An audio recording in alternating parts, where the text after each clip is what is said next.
Cole Reinhardt drawing into the lineup perhaps. What has he shown you through preseason and training camp that you like about his game? He's a good second effort player. I think he'll fit in well and slot in well with that line. They're a forecheck oriented group, so should complement that. Good speed. He'll be physical when he needs to. Nice that he's getting in Calgary. That's good for him, and hopefully his family's here rooting him on. Is there any message you've sent to him in particular, or you or the coaching staff have talked to him about areas of his game to focus on? Well, a lot of it was before, just on being who he is, which is an energy guy. If that's the line you're on, make sure that you're on top of people. Second effort, puck recoveries, simplified, shot mentality, zone play, which our whole team needs right now, to be honest with you. But that, and I think the guys he's playing with, Sissons and Colasar, will, like I said, the way their style lends itself well to his. So hopefully he's, everyone have a few nerves your first game with the team, but hopefully once his first shift's behind him, he just, gets to get to work. A lot of times a power play can take some time to gel early in the season, but you guys picked up right where you left off. What is it about, especially that top unit, that works so well? Well, those four guys played together last year and they had a lot of success. They know what their options are. They know when teams try to take away one thing, what they can do to get to the next. So they have a good checklist, I think, of an understanding of what teams are doing and what they can look for against certain setups. Mitch is new to it, obviously, at the top, but that's probably the easiest place to sort of get acclimated because the whole thing's in front of you. I think the down-low plays take some timing and some chemistry, like the Stone to Pav, they've hit quite a bit. But that takes a while for Stoney to know where he's going to be, because a lot of those plays are happening in a half a second, so you don't have time to always check. So that's the good news about their chemistry. Jack and Stoney, they've been playing together for a while, so passes you take for granted down to the half wall or to the goal line from the half wall, I think, again, they've built that up over the last year. So I think that's the biggest reason. They're just accustomed to knowing where each other are. A couple of guys mentioned just that feel like you haven't played your best hockey yet, but they could walk away, and get some points in those games and still feel like you have some room. What does that say about your group? I would agree with them 100%. I don't think we've been anywhere near our sort of consistent how we want to look, but I'm going to guess there's probably 31 other teams that might say the same thing in October. So we're not panicking by any means. We are getting points. We're in every game. Everyone's gone to overtime. So that's the good news. We're collecting points while we build our game. That's the simplest way we can put it. I'd like to see us start better. We've been chasing the game every night.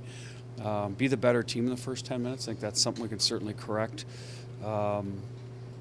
But at the end of the day, as I said, if closer we can get to a full 60 minutes, the better off we're going to be. But that's, like I said, that'll be a process that'll take a while.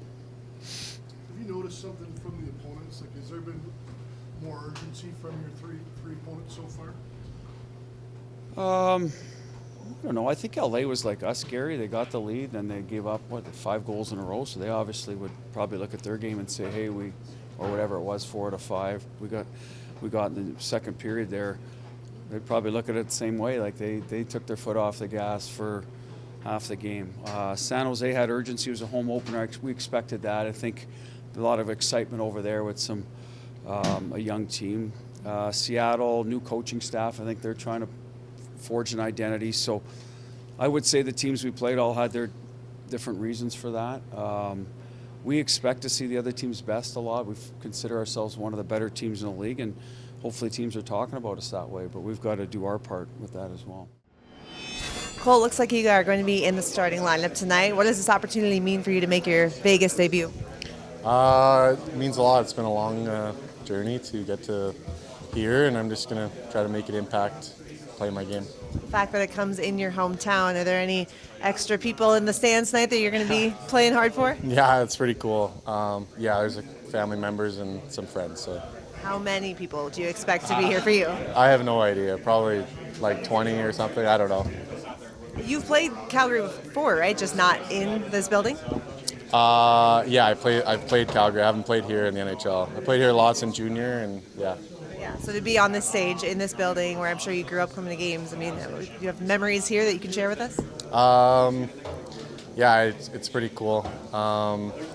Just growing up watching the Flames and stuff, it's pretty cool to play in this building finally. What's your, biggest focus tonight? Just to play my game and make an impact the way I can with my style of play. Yeah. Can you give me one or two names of Flames you would have watched growing up? I mean, Giordano was always one, and like my mom always liked Mike Camilleri, so that one stuck with me. Yeah. Does it get any better than Thanksgiving at home? Yeah, it was nice. I went home for dinner. Saw some family, so it was good timing. Yeah. That's awesome. Has the coaching staff said anything to you about just things to focus on or parts of your game to really try to implement tonight? I'm just going to try to play hard, fast. I mean, that's my role, to create energy, and yeah, that's about it. Anyone in particular who's been a little bit of a mentor to you as you try to find your way with this team? Like players-wise? Yeah, there's a couple. Brayden McNabb comes to mind. I skate with him a bit in the summer, so he was kind of an easy guy to reach out to. Good? Okay. I guess we'll just start on 3 games. Your thoughts so far on where the team's at? I don't think we're where we want to be. It's probably typical for a lot of teams. We're trying to build our game, have a little bit more urgency and execution. Defensively we've been pretty good. Just want to try and incorporate some more offensive chances and try and bear down on some. Yeah, Coach said that despite all the goals you guys have scored, the offense hasn't been where you want it to be, like you just said. So how do you generate that sustained ozone time? We have systems in place, and all being on the same page helps. Execution, urgency, it gets involved when it comes to that. So, we're going to keep working at it. Goals are hard to score in this league, but, we've been known to be able to score goals, and, it'll come eventually. You guys have yet to score the first goal in a game. I know that's something that's been talked about. It's on your mind, but is that a particular emphasis going into tonight, trying to get a good start? Yeah, we'd love a good start. If we score the first goal, it's great. If we don't, but, just playing our game and getting to it right away is what we're going to try and focus on, and try and play with the lead, which we haven't much so far this year. Historically, this team has been very good in October. You're always off to a strong start in the season. Is there anything that you've used in years past that you can try to replicate here this season? Yeah, I think it's just execution early. If you execute early, a lot of teams are still, trying to build their game, and you can capitalize on a lot of that. So, that's going to, point of emphasis for sure, and having a good start and see where it takes us.